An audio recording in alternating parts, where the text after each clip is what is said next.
Baik, Assalamualaikum warahmatullahi wabarakatuh. Kawan-kawan semua, selamat pagi. Kesempatan kali ini kita akan membahas tentang ruang lingkup pengantar ekonomi makro. Oke, dalam ruang lingkup ini sama halnya seperti mata kuliah ekonomi mikro, ada 3 yang pasti kita ketahui secara ringkas, apa itu ekonomi mikro dan apa itu ekonomi makro. Kesempatan kali ini kita hanya fokuskan terhadap ekonomi makro. Yang pertama adalah pembahasan. Yang kedua adalah titik keseimbangan. Dan ketiga adalah titik di saat kapan dia dikatakan gagal atau di saat kapan dia dikatakan memiliki gangguan-gangguan yang sangat berat. Oke, langsung saja. Yang pertama adalah apa sih pembahasan ekonomi makro itu? Pembahasan ekonomi makro itu hanya secara ringkasnya dikatakan sebagai kebijakan fiskal. Apa fiskal ini? Fiskal ini adalah pemerintah.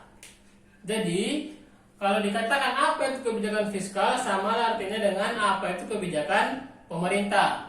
Baik, kebijakan fiskal atau kebijakan pemerintah ini sama artinya dengan semua yang dikeluarkan oleh pemerintah tentang halnya yang berkaitan dengan perekonomian, berarti kita bahas di ekonomi makro ini. Apa saja itu? Pemerintah itu akan membahas tentang sumber daya, tentunya sumber daya agregat. Yang kedua tentang pelaku ekonomi. Yang ketiga adalah kegiatan ekonomi. Tentunya semuanya itu secara agregat. Apa itu agregat? Agregat itu adalah keseluruhan. Berarti pemerintah itu mengatur semua sumber daya yang ada di Indonesia. Sumber daya secara agregat, keseluruhan. Pemerintah itu mengatur semuanya yang mengatur tentang pelaku-pelaku perekonomian yang ada di Indonesia. Ada kebijakan-kebijakan pemerintah yang dibuat pemerintah khusus kepada pelaku-pelaku ekonomi. Yang ketiga juga, pemerintah itu mengatur segala sesuatunya tentang kegiatan-kegiatan ekonomi yang ada di Indonesia. Itulah pembahasan ekonomi makro yang akan kita bahas selama 1 semester ini. Yang kedua adalah di saat kapan dikatakan ekonomi makro itu mengalami titik keseimbangan, atau di saat kapan dikatakan ekonomi makro itu mencapai titik equilibrium di saat I sama dengan S. Apa I? I adalah investasi, S adalah saving. Berarti di saat kapan dikatakan Indonesia ini sebagai negara maju? Di saat pemerintah Indonesia mampu menginvestasikan dananya sama dengan simpanannya. Bukan utang, begitu maksudnya. Begini, kita contohkan dulu kepada secara pribadi. Saya ingin menginvestasikan dana saya kepada mahasiswa, misalkan. Umpamanya ada mahasiswa yang berjualan. Saya investasikan dana saya ini, dana saya 5 juta. Saya boleh menginvestasikan dana saya, tapi saya tak boleh menolkan uang tabungan saya. Umpamanya, saya investasi 5 juta, berarti secara teorinya supaya saya dikategorikan investasi yang betul sebagai pelaku ekonomi, berarti simpanan saya juga mesti ada 5 juta rupiah. Kalau tidak seperti itu berarti tidak bisa. Jangan sampai saya ada tabungan 5 juta, saya kasihkan semuanya yang 5 juta itu kepada orang yang ingin berusaha sebagai investasi. Tak boleh. Kenapa? Karena uang itu, alat tukar itu bukan hanya sebatas untuk transaksi aja. Alat tukar itu juga, uang itu juga berfungsi sebagai faktor berjaga-jaga. Di saat kapan nanti awak sakit atau ada umpamanya musibah, kita mesti ada simpanan. Jangan pula kita mampu menginvestasikan dana kita kepada orang lain, di saat kita butuh dana kita tak punya duit. Nah, itu yang tak boleh sebagai orang-orang ekonom.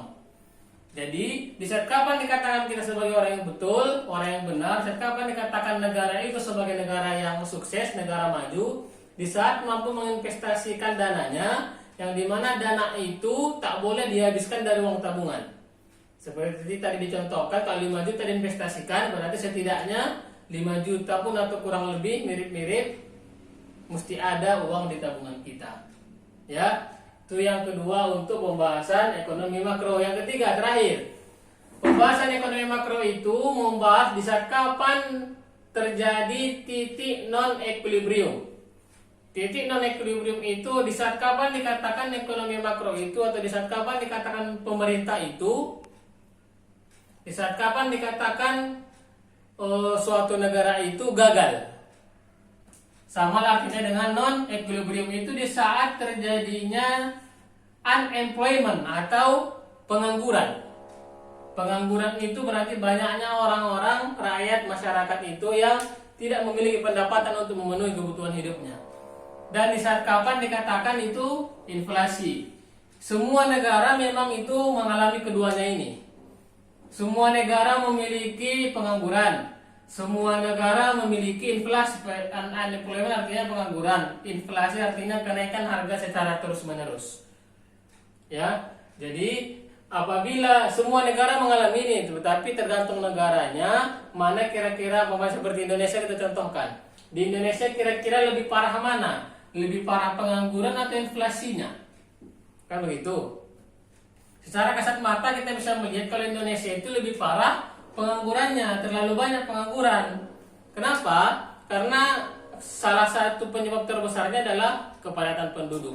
Pemerintah tidak mampu, tidak sanggup memberikan semua pekerjaan kepada masyarakatnya, saking penduduknya itu terlalu banyak.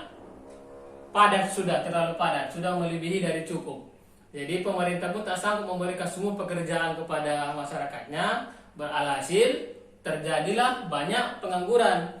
Kalau dalam suatu negara itu terlalu banyak pengangguran, berarti sedikitlah masyarakat itu atau banyaknya sedikit yang memiliki penghasilan dan banyak yang memiliki tidak berpenghasilan atau memiliki penghasilan pun di bawah UMR. Di bawah UMR itu berarti tidak cukup dia hidup selama 1 bulan.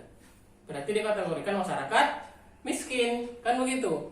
Kalau masyarakat miskin itu tidak tertanggulangi, tidak bisa diatasi, lama kelamaan negara itu bisa dikategorikan negara yang terbelakang. Seperti kita Indonesia ini, walaupun kita tidak sampai kepada negara maju, tapi kita tidak sampai dikategorikan sebagai negara terbelakang. Karena mampu bertahan saja di negara berkembang itu sudah syukur, kan begitu.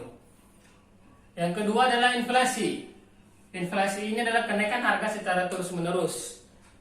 Walaupun cuma naiknya 5.000, tapi kalau secara terus-menerus meningkat harga bahan-bahan pokok itu, masyarakat pun bakal tidak sanggup. Apalagi penganggurannya banyak. Udah pengangguran, harga mahal-mahal kan makin menjerit masyarakatnya. Begitu maksudnya. Jadi kawan-kawan, ini hanya sebatas pembuka wacana menggunakan bahasa yang lebih mudah, menggunakan bahasa yang sehari-hari. Lengkapnya bisa ditemukan di bahan ajar kita, di buku pegangan kita. Sekian saya cukupkan. Assalamualaikum warahmatullahi wabarakatuh.